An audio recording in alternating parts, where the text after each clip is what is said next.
Greetings from Varaja Life and a very warm welcome to our viewers who are joining us from around the world. Good morning, good evening, good afternoon, depending on from where you are joining us. This is Varaja Bajaj, convener, National Ability Summit, and founder of Varaja Life. But for this session, I'm a fashion designer. It's been terrific 2 days of brainstorming and sharing ideas with experts from all over the world. I'm extremely excited to host this session in particular, which actually was a trigger to start our mission at Varaja Life and where we are today. For our friends who are blind and visually impaired, I'm an Indian woman with a wheatish skin tone, not so fat, not so thin, with brown long hair till below my waist. I'm also told that I have a sharp nose and I have a wide smile. And I'm wearing a white top with a sepia wallpaper with book papers collaged at my back.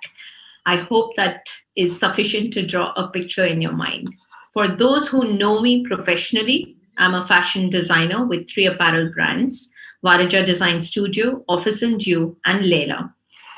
Coming from a non academic background 16 years ago, my approach towards design was more scientific than artistic. Being an MBA, I was told that if your customer wants rotten apples, you give them rotten apples. You don't give them fine apples because they don't want them. And that stuck in my mind. And I thought, not quite literally, but what it means is try to understand what the other person wants. And there began my journey to understand the need of the customer. And that customer could have been anybody. And it also was about understanding a lot of unspoken language, a lot in terms of understanding the psychology of the customer. And that's where I thought if I'm blessed to understand design for people who can speak, I'm probably blessed to design for people who cannot speak and understand their needs and their psychology. And that's where I volunteered myself to special schools, people with disabilities, trying to understand a lot that probably even they didn't know what they wanted in terms of clothing. And while I was trying to do that, I realized that there was very little literature which was available in the space. There were very few brands that was catering to this segment, and this was 16 years ago. And 16 years down the line, now in 2020, I still find very little literature and very little research in this space, and which is why we are here to talk about clothing for persons with disabilities. And very recently, for those who know and for those who don't, earlier this year, we had initiated a research with 27 fashion colleges here in India on clothing for persons with disabilities. It had its own challenges because it requires two skill sets. One is to understand fashion, the technicalities of fashion, and the other to understand disabilities. But it is still better than doctors designing clothes, I feel, because fashion worldwide is perceived as meant for Hollywood, Bollywood, red carpet. It is a more glamour-stricken business than technical, and that's where we want to lead this conversation. And allow me to welcome our panel here today from all over the world, doing brilliant work in this space. And joining us here today is Matthew Skerritt from Australia, Every Human, Stephanie Thomas from Curatable from US, Nicole Hind, the Australia's first blind fashion designer from Blind Grit, and Shannon Willard from Silverts joining us here today at this panel.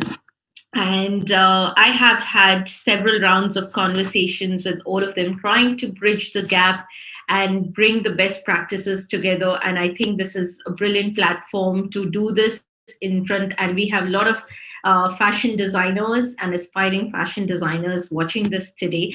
But before I move on, I would want Stephanie to give her pictorial description for our blind audience. Hi, I'm Stephanie Thomas, and I'm going to start with my backspace. So I am in a room. You see a bookcase to what would be over my right shoulder. To my left, you get a bit of of my kitchen. To my left, you see a bit of a refrigerator and some cabinetry. I am an African-American woman with darker brown skin. I have medium length layered hair. I'm wearing a black blazer with a black cami and gold accessories. And I also have a wide smile, not too thin, not too heavy. And that is my description. I hope that is adequate for you. Yes, Stephanie, and you are one of the most popular disabled fashion stylists for those who are joining us.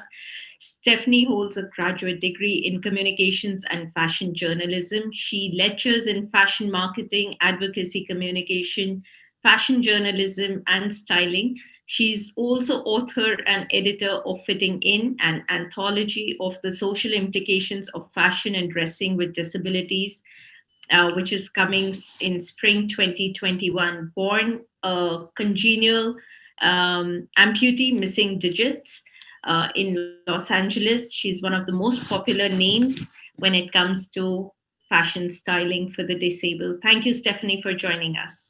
It's my pleasure. Thank you for having me. Thank you.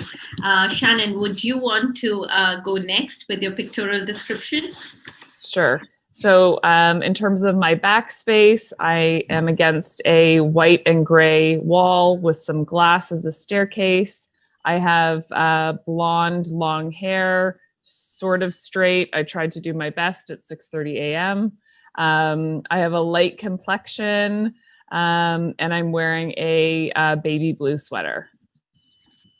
Thank you so much, Shannon. Shannon is Director Sales at Silverts, and we would want to know a lot more that is going on, especially during these current times, and how you've been innovating over the years. Thank you so much, Shannon, for joining us.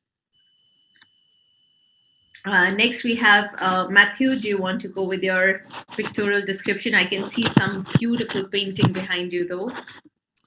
Yeah, sure. My name is Matt Skerritt. I'll start with my background. I'm against a white backdrop with a painting of Bondi Beach and the Bondi Pool, which is an iconic pool here in Sydney. I'm wearing a navy blue collared shirt with dark brown hair and a light complexion. Lovely. Thank you so much, Matthew. Also, congratulations on your first anniversary of your brand, and hope this marks the celebration as well. Thank you. Yeah, it's a really special day for us all. Thank you. Next, Nikki, would you want to do that? Yes. Hello, my name is Nikki. I am sitting on a buttercup yellow couch. I have pink love heart cushions around me and up behind me. I have a navy blue lace dress that has it's like a singlet top at the top of it. I have kind of medium length blonde hair. I am blind, but I don't necessarily look blind. I have fair complexion as well. Yeah, I hope that gives a good description. Absolutely. Thank you, Nikki. And a lot of people want to know how you do what you do. Nikki is the first blind fashion designer joining us from Australia. Sorry about the lights. It'll take a while, but we still make our way through. So I have the lights on from my phone for the time being. But coming back to the major question that I have been wondering for a very long time, that why this industry hasn't grown, why have brands not ventured into this space? And somewhere I always thought that it had to do with the scalability of the business, because every business wants to scale up, and in this case every disability is different. Shannon, would you want to throw some light, because you've been in the space for a very long time, as to why Is that the reason? And how do you combat the challenges of scalability and dealing with different disabilities when it comes to, offering products to persons with disabilities? Yep, sure. So just to give some backdrop to Silverts. So Silverts is a 90-year-old Canadian company. Silverts really started when they entered the market catering. Their clothes really catered more towards kind of elderly and people who had just kind of general difficulties getting dressed. Over the years, I would say more specifically in the last 10 years, we've shifted the business to not just be about clothing that can cater to elderly, but really clothing that really caters to anybody with any type of mobility issue. So, a whole host of whether it's ailments or disabilities, we've tried to design our products with that in mind. So what we've done is we've taken a bit more of a generic approach to how we design our clothing with respect to, if you go on our website and see our products, our brand is built on this idea of open back technology. So, if you're getting dressed with a top or a shirt, you don't have to raise your arms. You can just kind of walk into a garment and then it closes at the back and it looks like a regular shirt. So and we have the same technology with pants. Our biggest, one of the core kind of competencies of what we do is we want to make sure that, anyone getting dressed who has difficulties or anyone with a disability, that they look and feel exactly the same as the person beside them. And so that's super important when we're always keeping that in the forefront of our mind when we're designing clothing, that the person should look just as wonderful as, someone else in, a top that they've purchased from Zara or wherever. So I think that's, something that, we have tried to, in terms of scalability, we've really tried to have our products be able to fit a whole host of people. So not just to focus on, diabetes or certain ailments or Alzheimer's, really kind of design our product generic enough that the technology and the benefits and features can really help a whole host of people, age, aside. So I think that's really what has been our key to success. And going back to some of the challenges in the space, what I've found having come from a fashion background to this space, our biggest challenge, which I'm sure you can attest to, is just category awareness. So still having been at Silverts for a year and a half and, spoken to a lot of people in the industry, still people just don't know what adaptive fashion is. So I feel like we're literally just at the tip of the iceberg in terms of where we can take this category as a whole. And we've had other players in the space, but in a small way. Tommy Hilfiger has done a fantastic job in kind of bringing light to the category. But I think the more people that understand what adaptive clothing truly is really going to kind of tip the scale and be able to have us get products to more people on a much more mass scale. I think brilliantly said. Although you've been in the industry, I mean, the brand has been existent for 13 years, 11 years, Shannon? So Silverts is a 90-year-old company. So so we're just about to hit our 90-year-old mark. Yeah.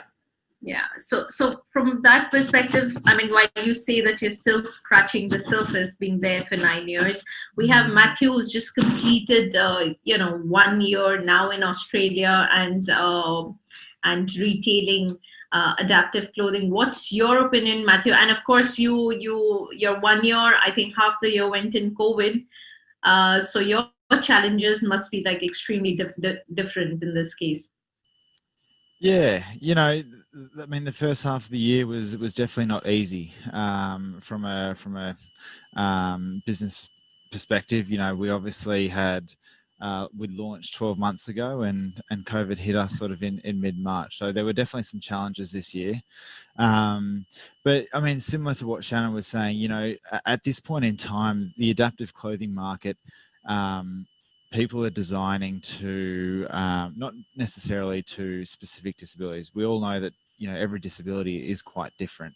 And so where we need to get to it in a future point in time is customization to be able to be specific to an individual. We're not quite there yet because the efficiency is there from a manufacturing point of view.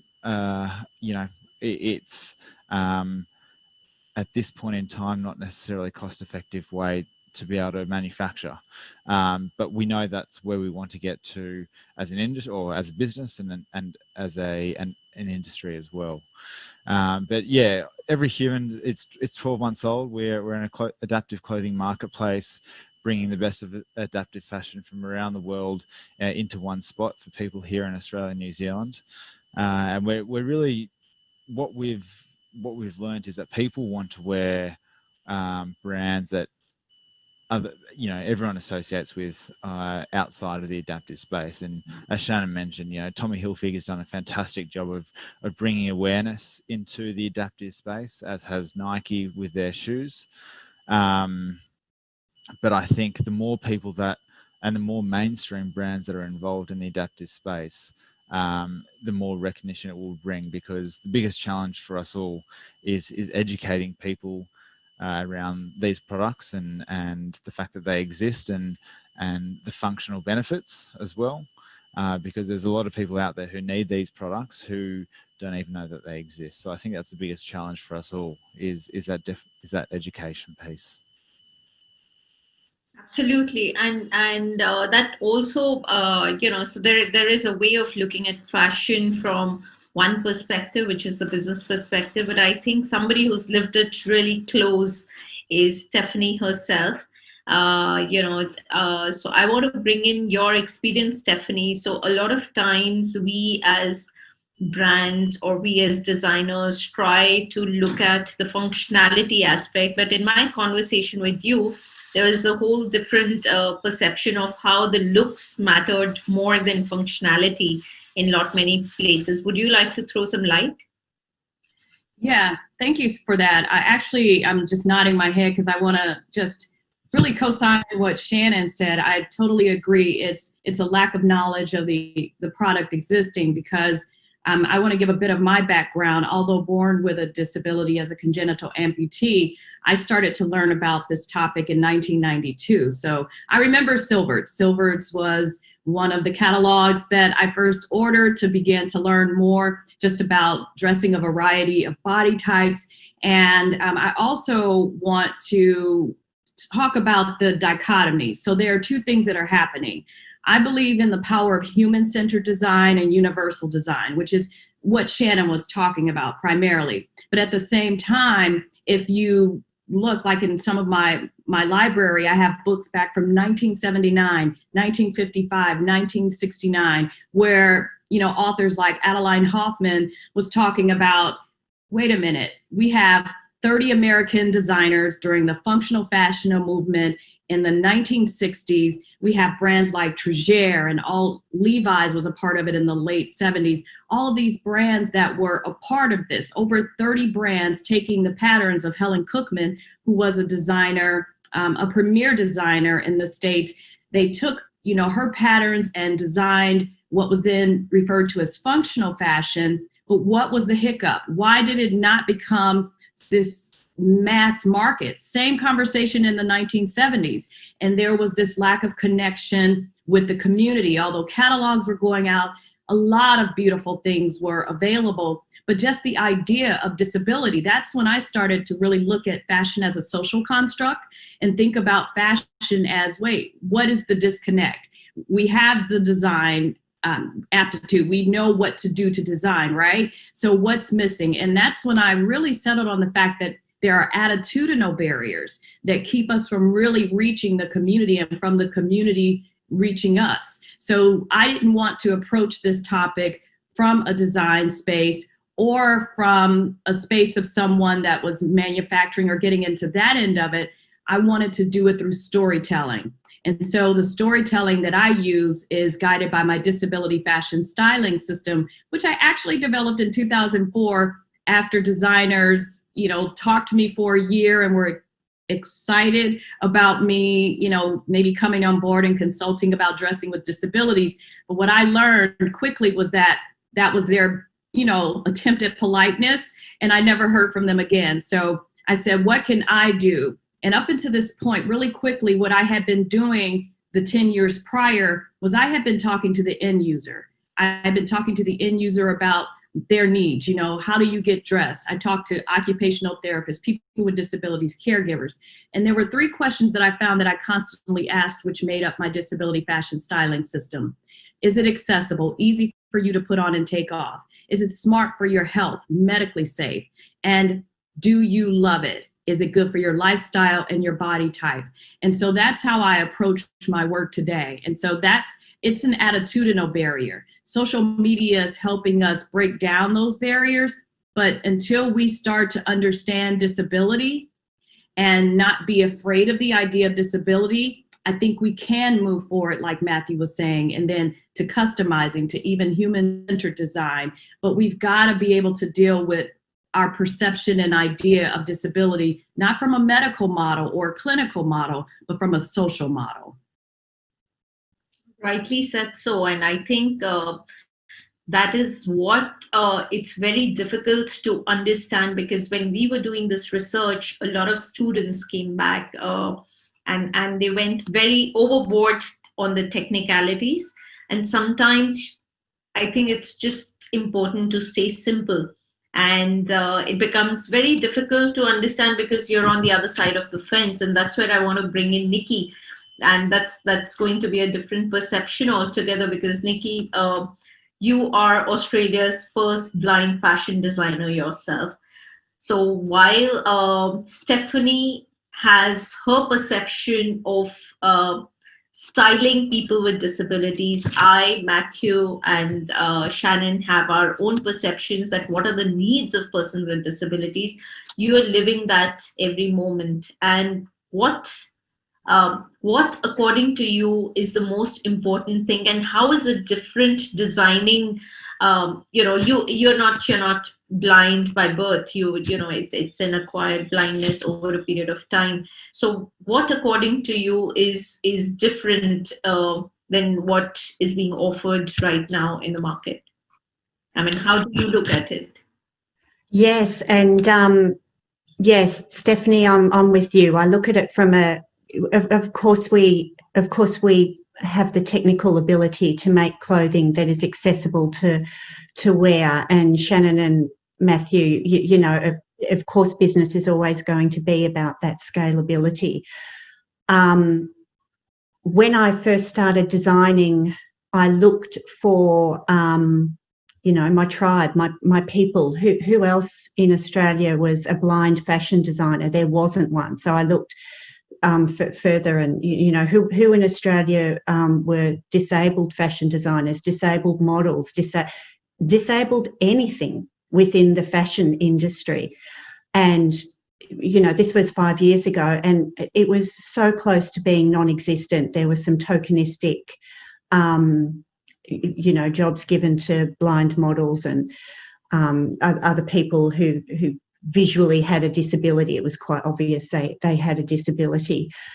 And certainly what I feel very strongly about, and what Blind Grit is built on, is people with a disability being in decision-making positions at every level within the fashion industry.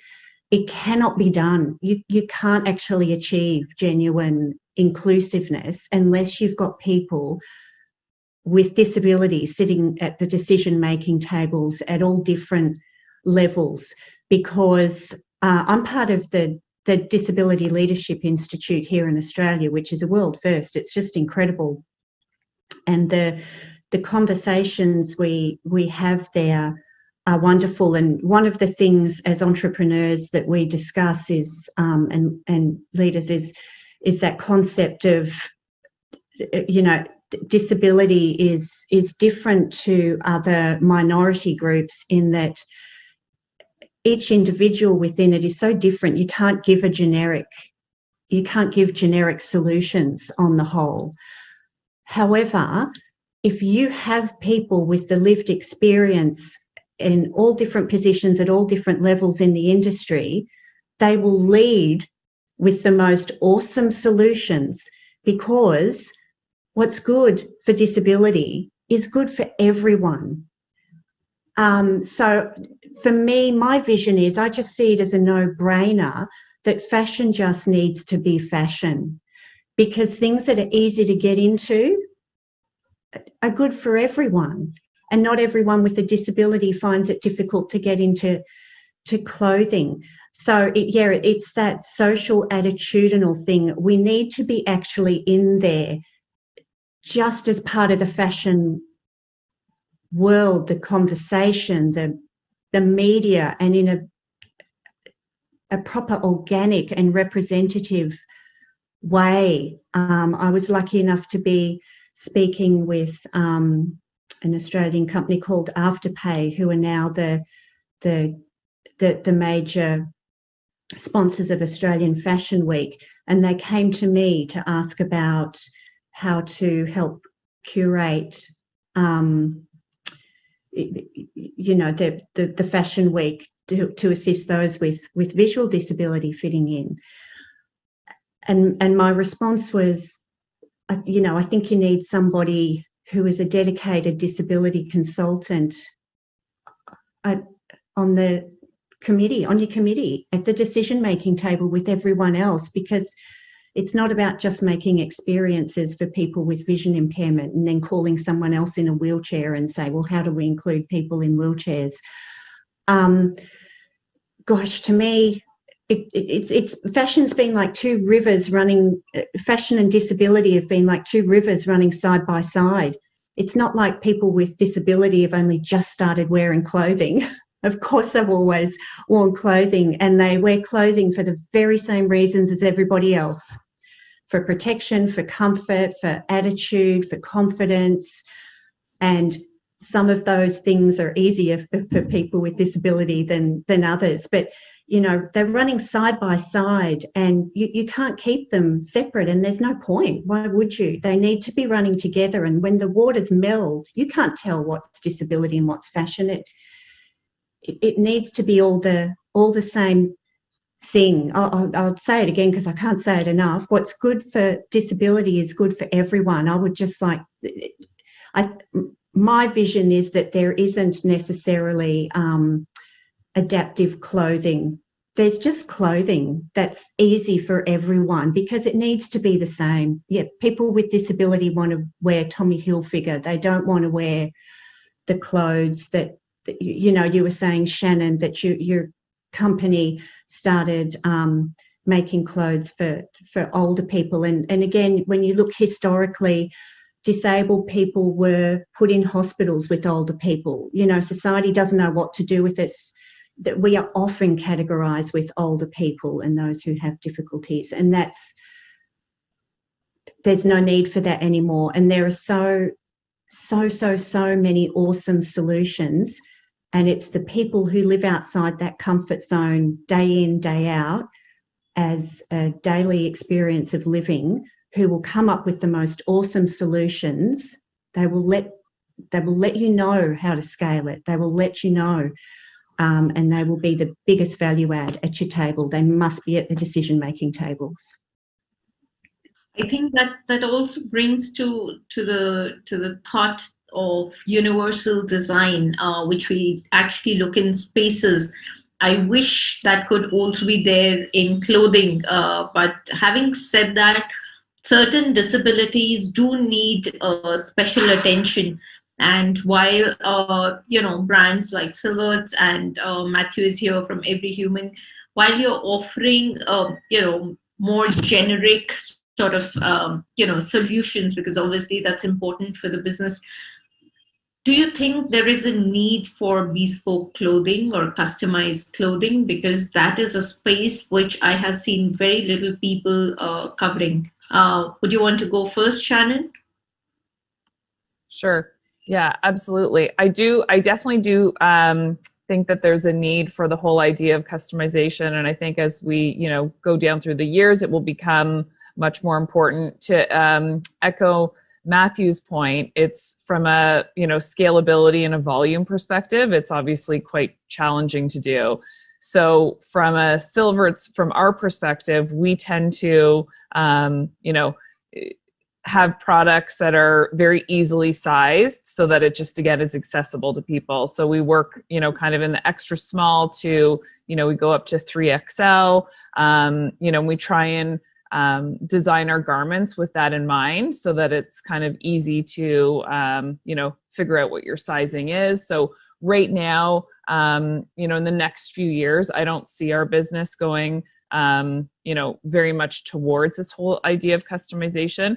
We're trying to focus just more on how we add features and benefits that just make it easier for people to get dressed. So, whether that's things like adding magnetic zippers that you can, we have a zipper that you only need one hand to do up. So just features and benefits that, help the wearer and make their lives easier to essentially get dressed. But no, to answer your question, in terms of any type of bespoke, we're not there right now in terms of our collection, but hopefully in the near future, we will be. And do you also have some hot sellers that work the best when it comes to selling adaptive clothing? I mean, this is an absolute requirement, or it's a sure shot sell? Yeah, I mean, it's interesting. Our business has shifted dramatically in the last 5 years to our biggest selling category right now is actually footwear. So the business was built on kind of this open back technology. So pants and tops that were kind of easy to get into, and dresses. But it has now drastically shifted towards footwear. We find that when we're speaking with the wearer of our clothing or footwear is the hardest thing to find in the marketplace. So all of our footwear has a huge amount of adjustability. It has non-slip technology. And then recently we've just added antimicrobial features. So it's hard to find all of those elements kind of in one item. So yeah, footwear is a huge growth category for us.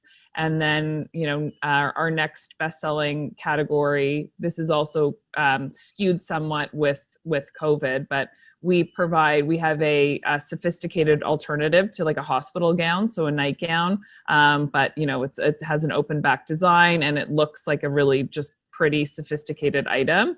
So obviously with the onset of COVID, that has been a category that has been growing for us at an exponential rate.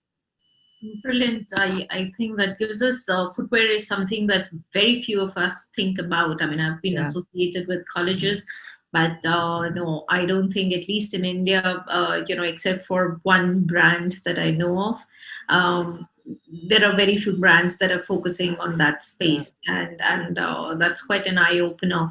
On the other hand, Stephanie, you have been, for you, it's been more about personalized styling and vis-a-vis scalability, and actually taking and considering every disability to the last level of sensitivity. So what are your thoughts about it vis-a-vis scalability and bespoke clothing?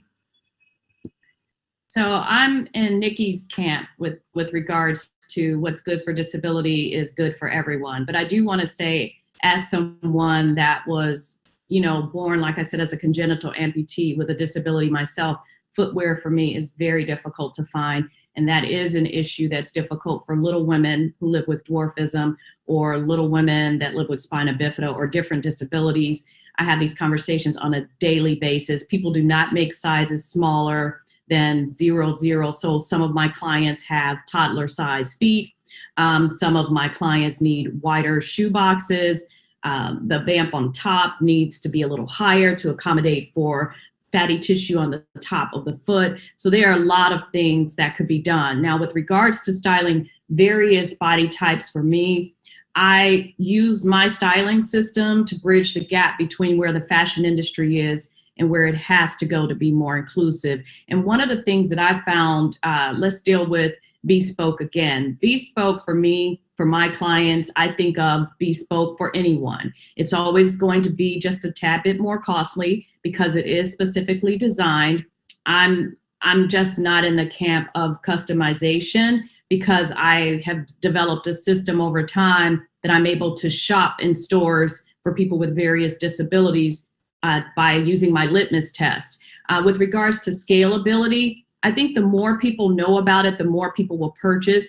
I know we've mentioned Tommy, but prior to Tommy, there were brands like, Izzy Adaptive, Canadian brands like Izzy Adaptive, who were one of the first brands that, I kind of interacted with around 2009, once things started to pick up a little bit more speed or people becoming more knowledgeable about it. After Britain's next missing top model, that was a big thing that drew a lot of attention to it. I think we have to do a better job of identifying disability. That's going to help with the scalability because, like Nikki was also saying, you have to have people with disabilities in the room. I consult brands. I'm in rooms. The first thing people say is, help us not get this wrong. Help us not say the wrong thing. So we're having a lot of conversations, obviously, about design, but I would say to any designer that's listening, I think you need to deal with the idea of disability first. How do you feel about it? How do you interact with it? Are you familiar with the lexicon? Are you comfortable with having these conversations? Because we can tell when you're not. So I think that's the starting point. And once you get beyond that and find your area and your space, your brand probably already has a lot of low-hanging fruit that is already accessible for people with disabilities. But once you change your attitude around disability, you can already begin to make some inroads and market and begin to learn. I totally agree. And it also requires a lot of understanding of the subject. And it's not that easy. But having said that, do you think there is any literature that is available, any book or any that can guide younger students? I mean, you've been associated with a lot of colleges that can guide young fashion students to get into the space and understand the space better.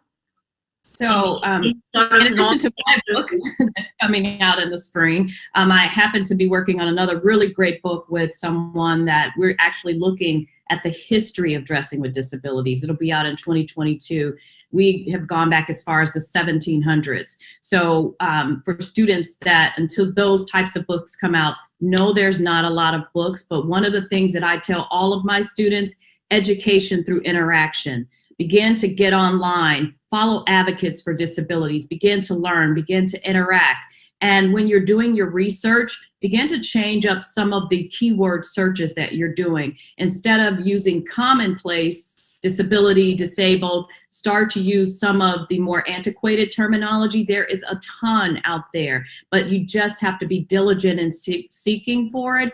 And I think in addition to the academic, it's really important to have that education through interaction. There are places like Parsons in New York City that has Open Style Lab that's doing great work. When I'm teaching my styling courses at Academy of Art, I use, my styling system with some of the aspects of it. There are people that are doing things, and I think the way to find it is to stay connected to the community. Because there are dissertations.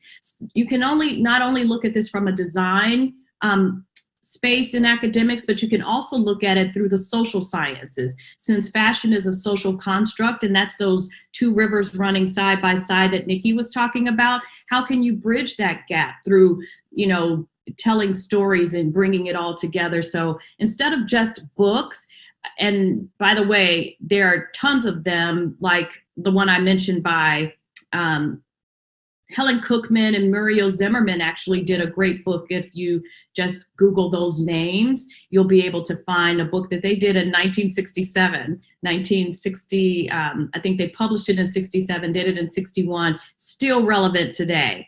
And that will lead you to a great list of other writers and people in this space. So be creative with your search. No, it's not as much out there as it will be. But I think that if you get involved with the social media community and do that education through interaction, you'll learn even more, and just as importantly as academic. Absolutely. And I think what is also more important is put that literature down for the people who've achieved a certain learning curve. I think it is part of their you know it is part it becomes even more imperative to pass that learning curve to the next generation, because it has taken tons of effort to bring a certain learning curve to a certain level. You don't want the next generation to start from ground zero. They should rather move on to the next level. And that also brings to a very curious question, Nikki, because my daughter is very curious that how do you design clothes? She said, how can she design clothes? She must be just jumbling it up all since she's blind. So how do you do that? I'm sure a lot of people are very curious to know that. So help us to understand what is design from your perspective, from your eyes. Well, it is, again, it's very social. So fashion is incredibly powerful. Fashion has always been at the forefront of social movements, embracing people of different colours, complexions, cultures, embracing diverse sexualities. Fashion's always at the forefront. So it's so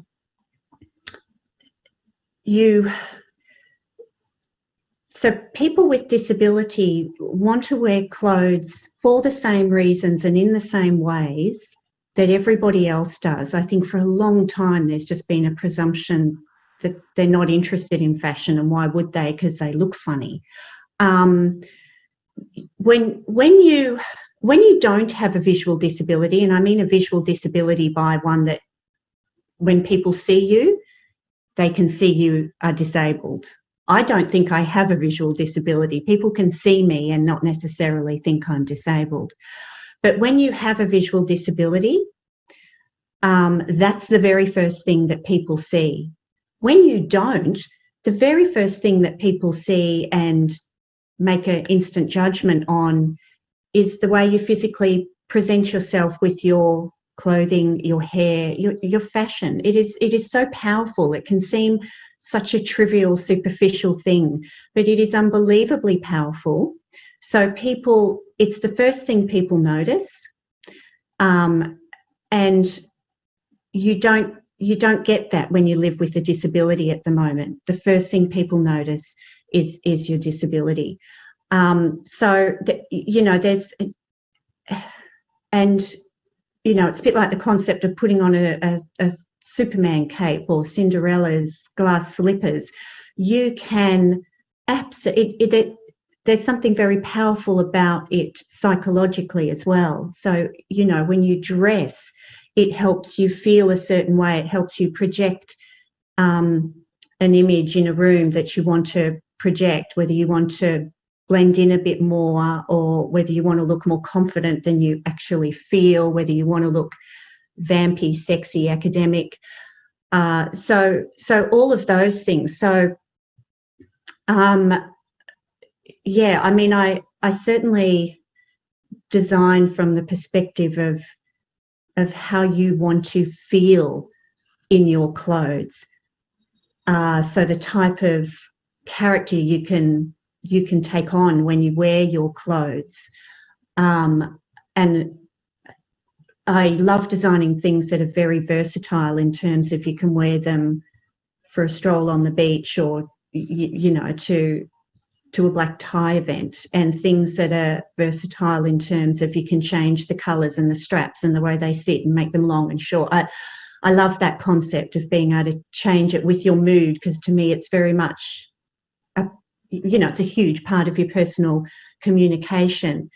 And also that concept of, so how it feels psychologically, but how it feels physically on your body, that it has to feel beautiful. You need to feel like a goddess in your clothing, not just because as soon as you move away from the mirror, you can't tell anymore if you look like a goddess. You probably do, but you know, when you, most of your time you're not looking at yourself in the mirror. You need to feel like a goddess. Needs to fit beautifully. Beautiful fabrics.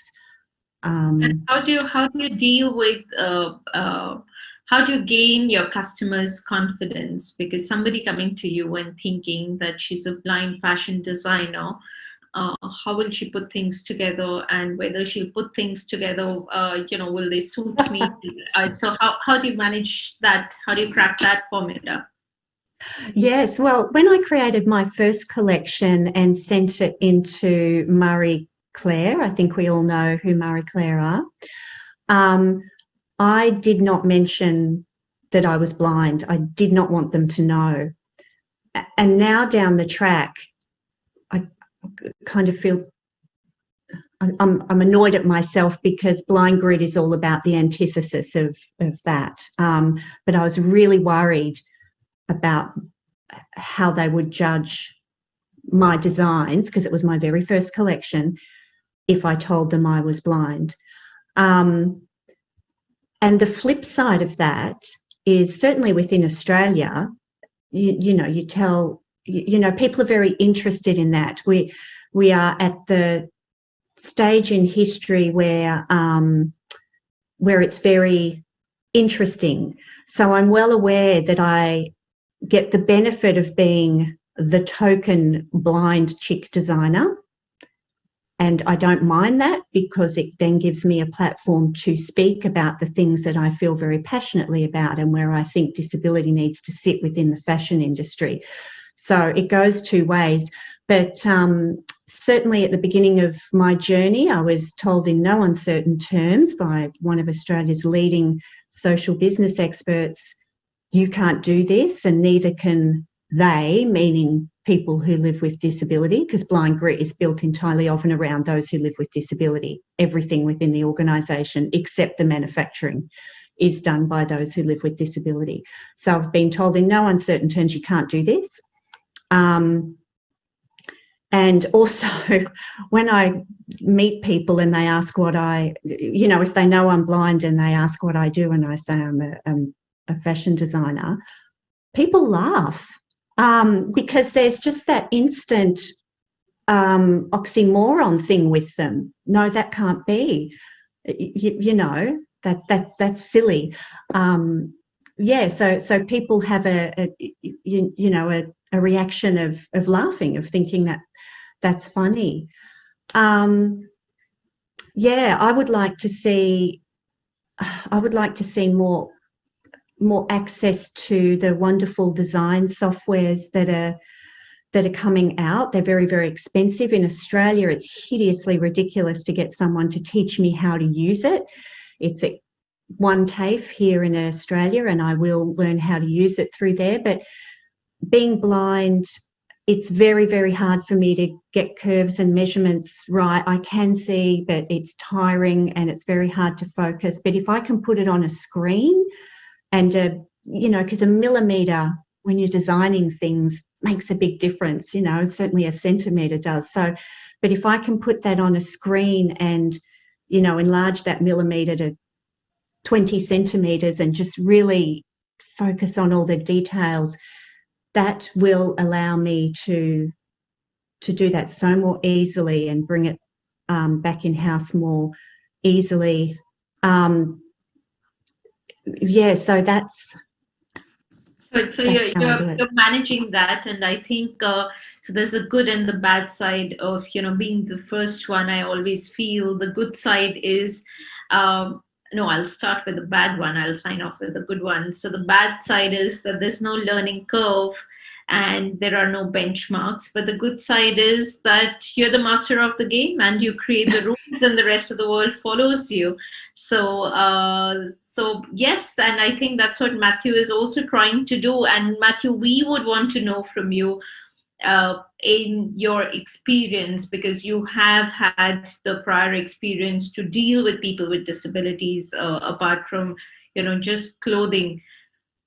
Do you think that in some way artificial intelligence and, you know, and you're in the online space, how can artificial intelligence and technology can be brought in when it comes to clothing for persons with disabilities? Because a lot of these people, uh, in a lot of countries, and maybe country like India as well, not everything's accessible. They probably cannot step out to, a specific store, physical store, being in, one city. I mean, in India is huge. Maybe something like this will start very locally. But if somebody wants to reach out, do you think there's a potential for for artificial intelligence and technology to sort of come in to bridge this gap?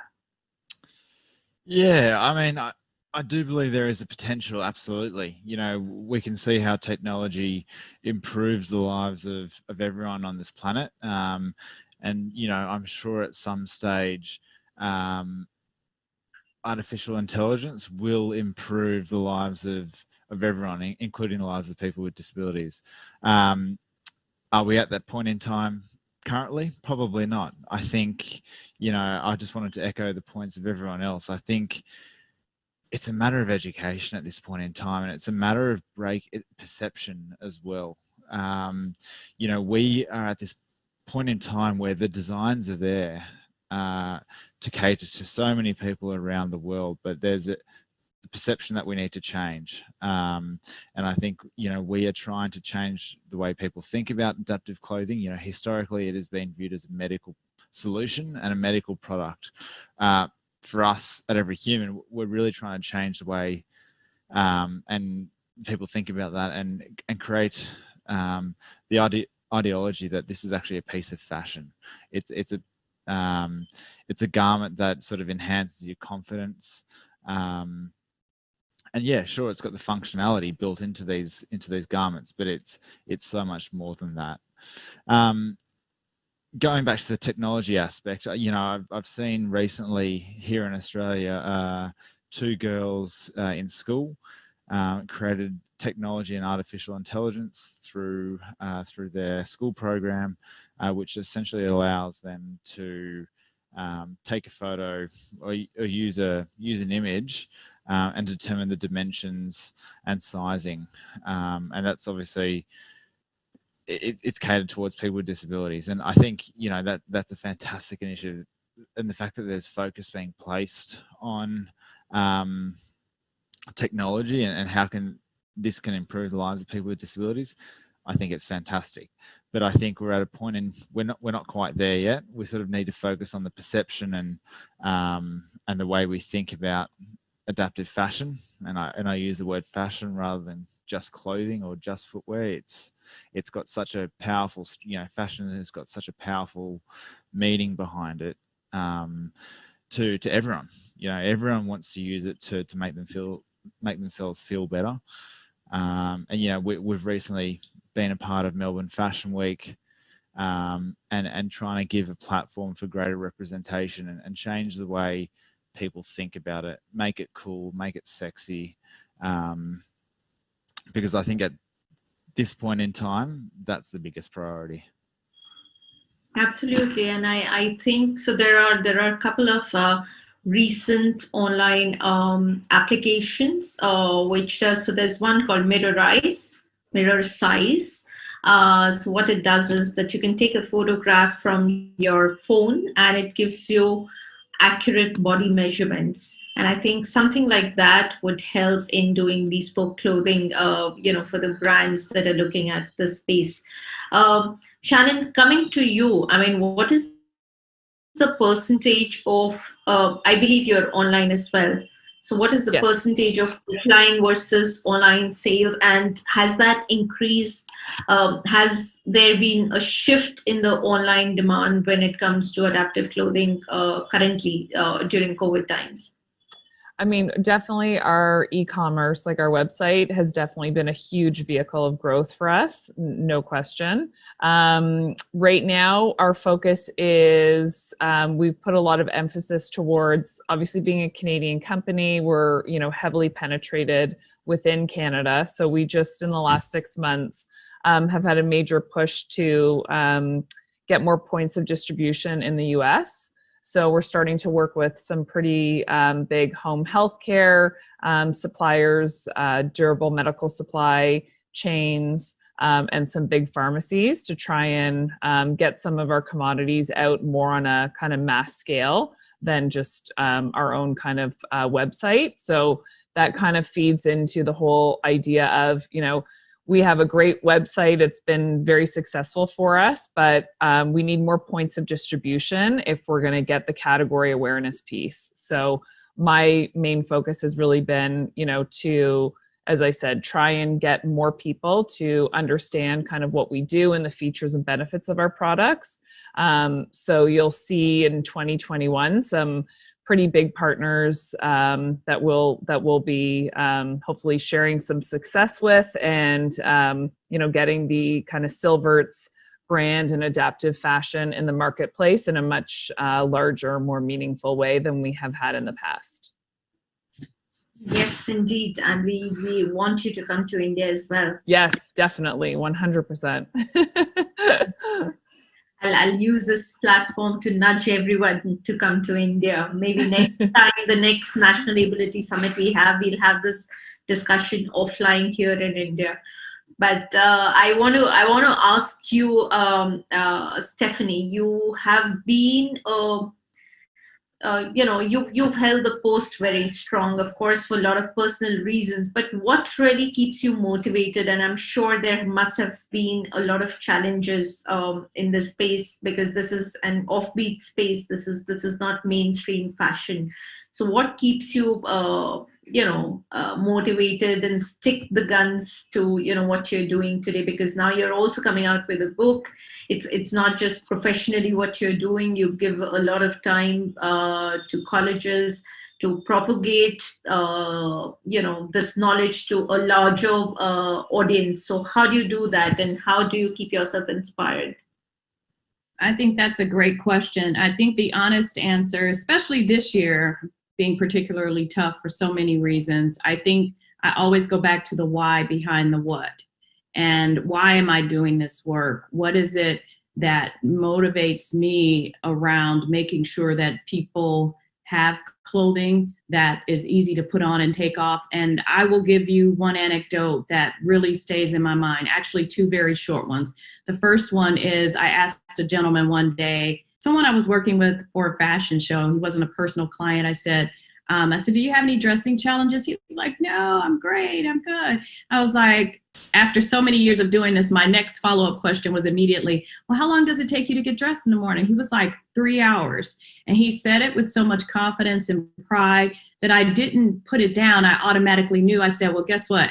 I can help you cut that time in half. And that motivates me, problem solving and helping people dress with as much dignity and with as much independence as possible. The second anecdote that really feeds me, that keeps me going, is one of my clients here. I've seen the trajectory of her career go from being unemployed to having a thriving business, working with, different studios here in, LA, consulting about disability. And I remember for us in particular, when we were shopping for footwear one day, I just said, bring the tissue. We're going to get the tissue. We're going to get the water. We're going to be hydrated, and we're going to go through the day, and we're going to find different types of footwear that will work for your feet, because she has drop feet, and she is a seated body type and uses a wheelchair for mobility. And I remember she just started crying in one of the aisles when she found something. She was like, do you know, I've never tried this on because I just automatically thought that it wouldn't work for me. And that's what keeps me motivated. And I think being a small business, I get to be a bit more agile. I get to pivot quicker and stay on top of what is happening and move with the industry. And that keeps me motivated. And at the heart of everything that I do, I have to say, is I want to eradicate these negative perceptions of disability. And that's it. That's what wakes me up every day, even when I feel exhausted, and I can remember those anecdotes, and I can remember the fact that this is not just about beautiful fashion, which I personally love as well, but it's about people's lives and the quality of life. And if my short time on earth can help someone really experience a life that makes them feel included and not segregated, then it's worth it for me. I so resonate that. I think there is no bigger gratification than bringing joy to somebody. And I think, especially in this space, there's a lot of vacuum, and there is a lot that can be done. But I want to ask you, Matthew, what keeps you motivated and what got you to this space, and especially during these difficult times? I'm sure, and considering it's a startup, it's just been a year old. How are you holding your guns? Yeah, I mean, I'm actually an accountant by trade. So previously I was working for a financial services firm, but ultimately why I moved into this industry was because I was looking for purpose. I was looking to improve the lives of others. And, some of the stories that you hear from being involved in this industry is just absolutely incredible and just so heartwarming. I got into this space because of my involvement with my family's business, which owns and operates aged care facilities. But speaking to people with disabilities who are younger, that younger generation, and speaking to their parents and families and friends, it was the younger generation that I really connected with. I'm also in my 20s, so I kind of connected with that younger story, and there's this awesomely incredible, powerful story of what fashion is. And yes, it's a product, but it's got so much more deeper meaning to so many people. And I think that's the driving force behind getting through those tough days. There has been some tough days, but I think it's the story and that deeper meaning, which is why I'm doing what I'm doing. We've had, a lot of people ask, why have you started and created Every Human? Is it because you have a disability, or is it because you have a family with a disability? And I don't have a disability myself, and I don't have an immediate family with a disability. But I know how I feel when I put on, a nice shirt and a jacket and a pair of pants. And it was speaking to people that I realized, everyone on this planet wants that exact same feeling, and everyone deserves that exact same feeling. And so why can't we create a platform which gives choice to these people? And yeah, that's essentially what really drives me to get out of bed every morning and do what we do. I would, if I can step out of the role of a moderator and share one of my personal experiences as a designer. In fact, so exactly what Stephanie said in terms of making an impact to somebody's life, it came to me as a jolt very initially. So I used to volunteer myself to a special school. And so this was 2004, 2005, purely out of my personal passion and curiosity to understand clothing for persons with disabilities from the scientific perspective. I thought I'd probably just write a thesis, and I wasn't looking at a business angle to it then. And there was this special school that I was going to, and they had red uniforms. Now, in the world of design, the color red is supposed to excite you. Which is also, when you observe that in spaces, you don't use a color red in your bedroom. You don't. It's usually in the spaces like activity rooms or gyms or play areas. In schools. And that was basic common sense for me. But now, when I was going to the special school, there were special kids, and there were hyperactive kids, and there were super hyperactive kids. And my observation was that there was this one child, in fact, a couple of them, they would be absolutely fine at home, but the moment they would come to school, they would be not under control. They would be even more hyperactive. And what the school was doing, because the school had therapists and they were doctors and people from the medical background or occupational therapists, what they were doing was they were giving them tranquilizers to calm their nerves because they used to get more hyperactive and they thought that that's a medical condition. In my observation, it was the color red that was playing up.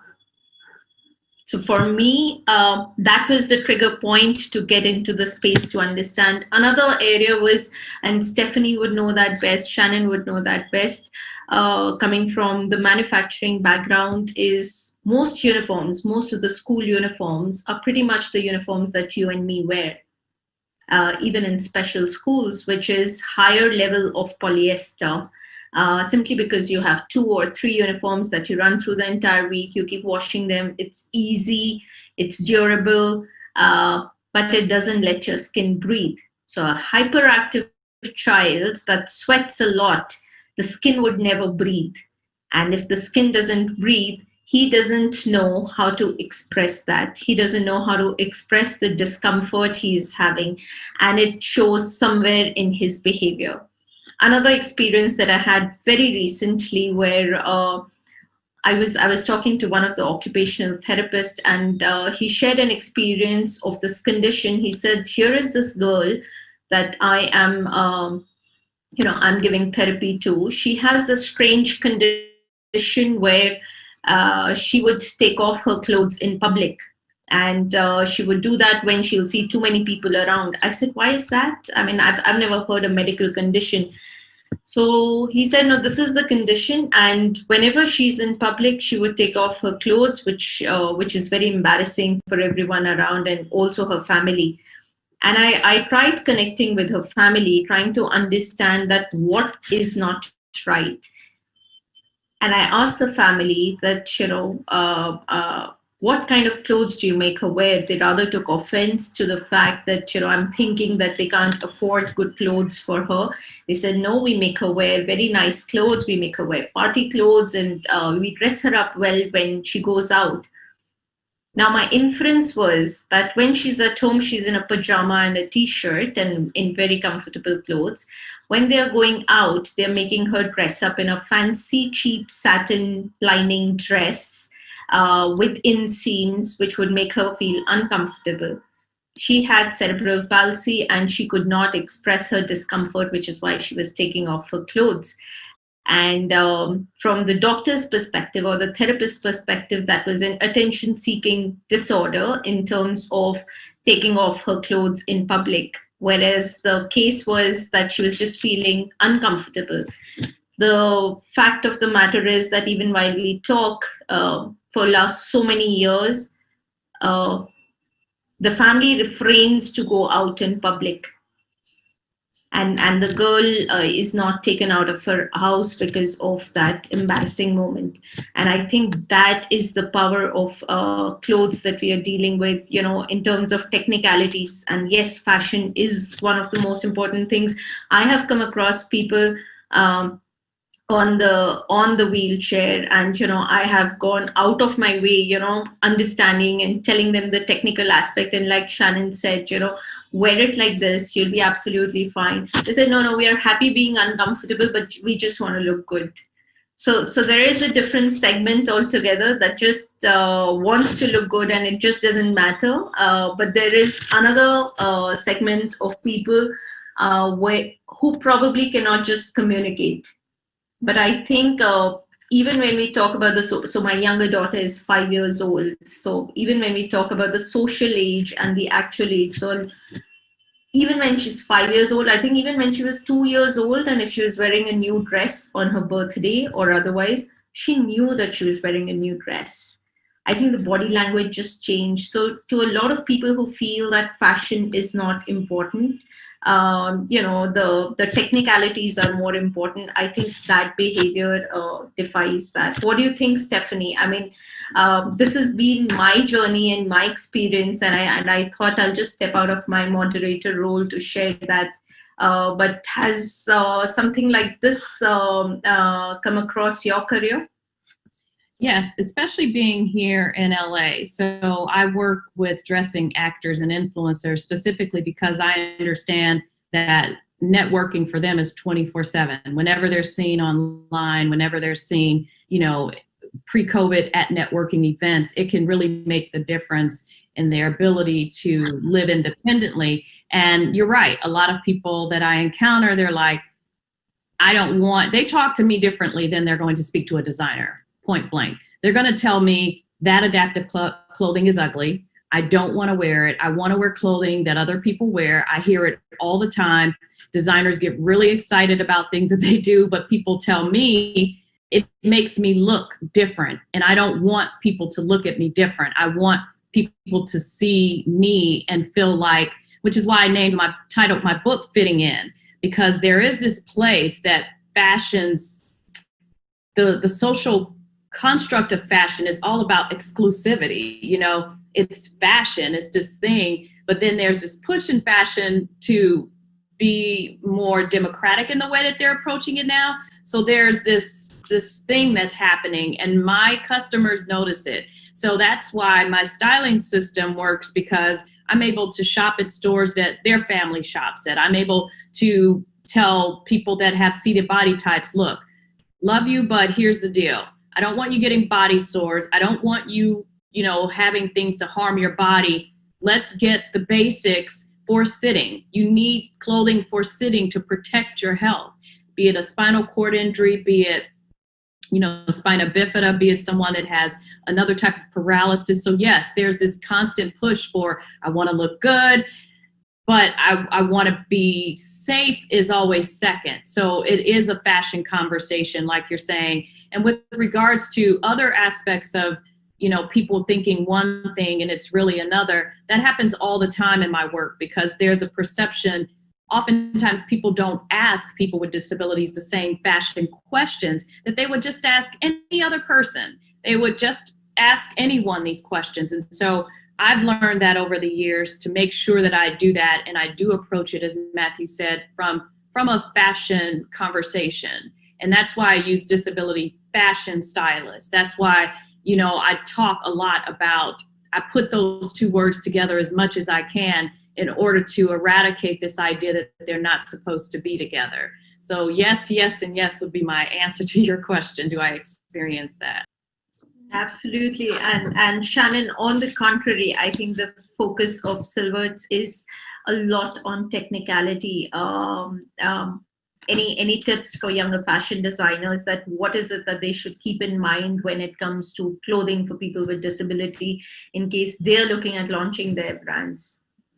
I mean, I think the biggest challenge, which we've kind of touched on, is, as designers or salespeople, we don't, like in our environment anyway, we don't experience the challenges that our customers or our users are experiencing, right? So it's really difficult to, and that's why, it is so important to, have those people at the table and have those people talking to our designers.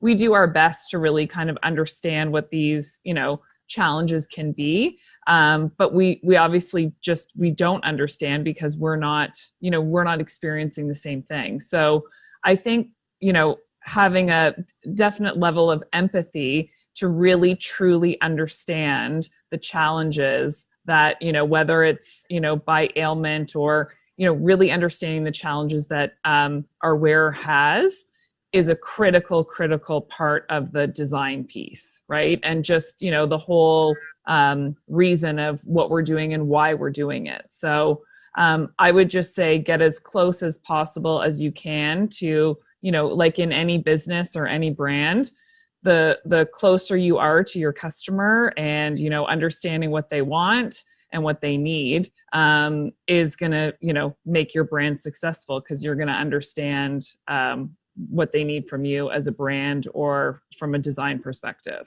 So I think that's critical for sure.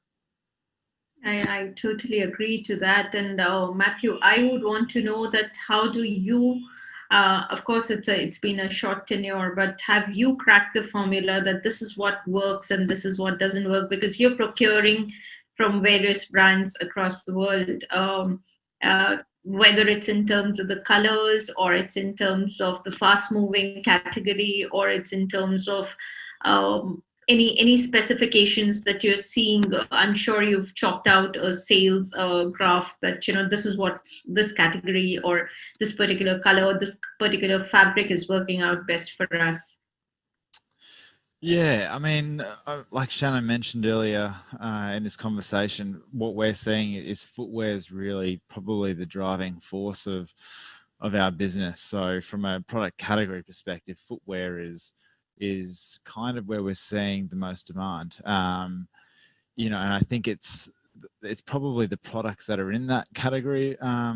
They're truly universal products, and I think the universality of the product, because it caters to, I guess, so many different types of disabilities. I guess that's one factor, right? But it's also because of the fact that even if you don't have a disability, people still wear that product and they believe in that product as well. So I think it's the universality of certain products and brands, which really drives what we're seeing, what drives the performance. But I think, in terms of cracking the formula, I think what we're really focused on is creating a brand and creating something that people believe in rather than it just being a product. And I think, people want to wear something that fits in with any other clothing brand. And I think that's the crux of it. That's the most important thing. So for us, we're really trying to create a brand. We're trying to create something that people believe in. The functionality is there, but it's creating that belief system. And I think, and it's also the universality of products. What we're really seeing is the products that are universal are doing well. And sure, some disabilities and some functionalities might not be able to be universal. For example, clothing that's designed for the seated position, the construct of that garment is different, and it probably doesn't allow someone who's standing to wear that as comfortably. But I think, the products that are truly universal is where we're seeing people sort of go toward. I think one of the major takeaways from this conversation, and especially Shannon and Matthew, is that footwear seems to be the most lucrative category, which I think a lot of footwear designers and also footwear brands are not really focusing on, not at least in India, except for people who are looking at diabetic foot and, people who just want to be maybe old age disability where they want to, because I think there's a spillover also from, hardcore disability to just comfort as well. That's where I think, Matthew, your concept of universal design sort of comes in. Yeah. Nikki, you have any thoughts on, what everybody's spoken vis-a-vis the fashion, the design perspective from the technical aspect and from the visual aspect? Yeah, absolutely. This is such an interesting conversation. I guess fashion is all about perceived desirability and perceived value. Fashion is probably society's strongest communicator of what is desirable and what is valuable. And I guess, listening to Shannon and Matthew, because I have to say, I like Stephanie, am a small business. I think I have more freedom. For most of what I do in my business, I'm not thinking scalability. It's not because I don't want my business to be huge. It's just I like the concept of pivoting. I feel very grounded in what I'm strongly trying to communicate to the world, and that is a rebranding of those who live with disability, to have them seen as prestigious, desirable, valuable, and fashion is by far the best vehicle for that. It's a really powerful vehicle. And when I was hearing you, Shannon, talking about focusing so much on, empathy with your customer and the particular challenges that they face. And for me, genuine inclusiveness in the fashion industry just needs that concept flipped. And for me, it's easy because it's always there in my head. I can't see it any other way. As in, you, rather than thinking of addressing the challenges that they face, drawing on the awesome strengths and the challenge-conquering innovation, creativity, problem solving that they have.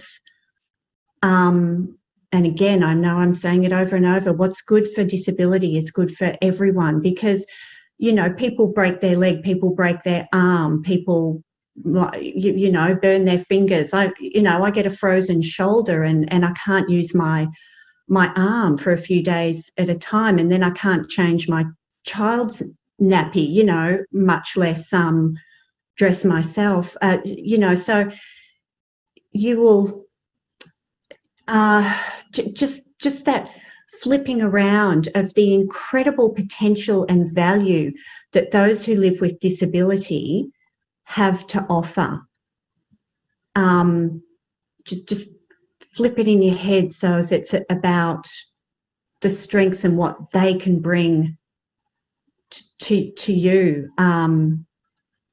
What they can bring to the table, because they're sorry, I'm getting muddled with my words there. It's just always in my head like that. It more than trying to address the problems and challenges of people with disability, value it. It's really valuable, because just harness that challenge conquering energy and entrepreneurism and innovation. I think, like you rightly said, and what I can gather from this whole discussion is also, you cannot do it for them without them. I think that's the formula. So whether we are designing for them, we just cannot sit on the other side of the table and think of what they need. We might. And sorry, Varija, that's what I was. That was the other thing I was about to say. I always go off on a tangent and forget my second thought. That concept of trying not to think about designing for people with disability, creating fashion for people with disability, create fashion with people with disability. It needs to be all the same thing. My vision is it's just fashion in the long term, but create it with people with disability. What I also find fascinating is your biggest sellers are the ones that go on that concept of what's good for disability is good for everyone. The shoes, things that are comfortable and good to wear. Think, do you want to wear it? You can create fashion for those who live with disability that you really want to wear. And I guess that's what I feel Blind Grit is about, positioning disability as something that's desirable and prestigious. Would you get excited about wearing it, or either for comfort or for fashion? Would you think, God, I want to wear that, it looks so comfy, or God, I want to wear that because I'd look really good in it and I'd feel really good in it? So aim towards designing fashion with the disability community, not for the disability community. Thank you, Varija. You prompted what I was trying to say. So it's all about reading somebody's mind and understanding the unspoken language, right? So it just proves that. So I did that for you, but rightly so. And I think my takeaways from this session would be that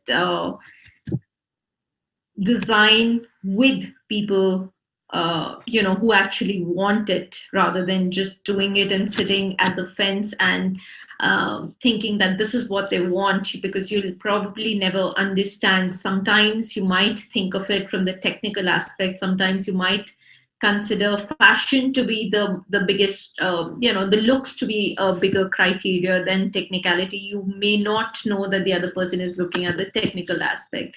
So it is important to involve them, whether it's in your research, whether it's in your organizations, to be able to understand what they actually want.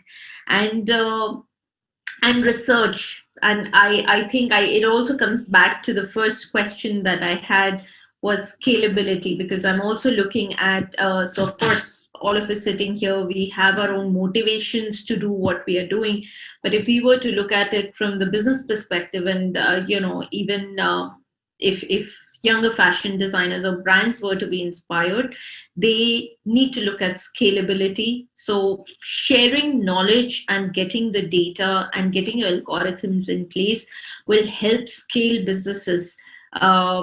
And there will always be space, like any other clothing or any other thing, in terms of customization, and disabilities which do not fall under the generic category. There is always space for them as well. And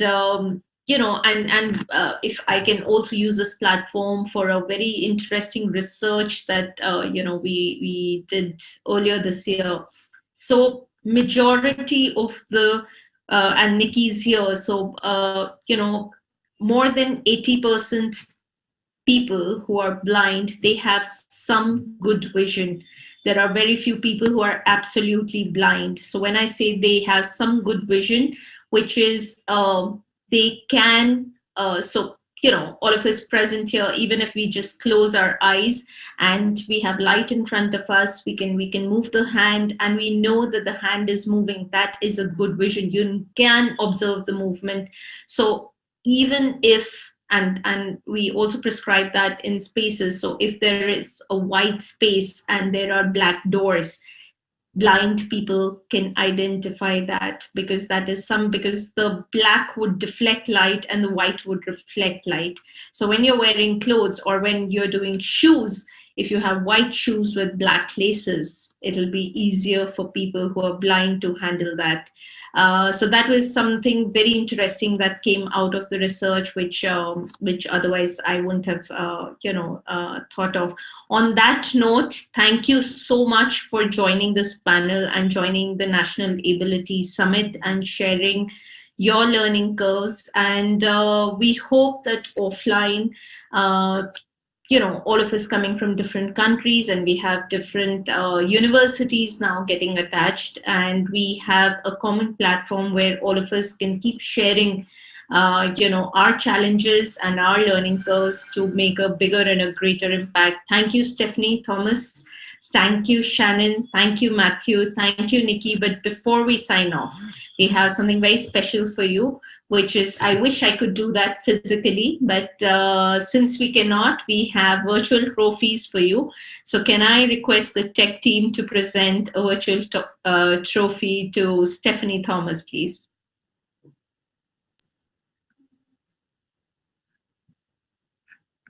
Thank you so much.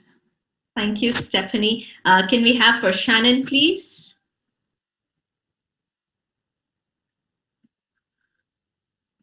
Thank you. Can we have for Nikki, please? I love that. Thank you so much. That's definitely a 2020 trophy. Thank you. Yes, of course. That's the best we could do. Thank you, Matthew. Thank you for joining us. And once again, congratulations we would have had an additional gift for you on your first anniversary of the brand. Thank you so much for joining from Australia. Thank you. Thank you. Thanks to all of you. And we should connect offline to share our best practices and take this forward.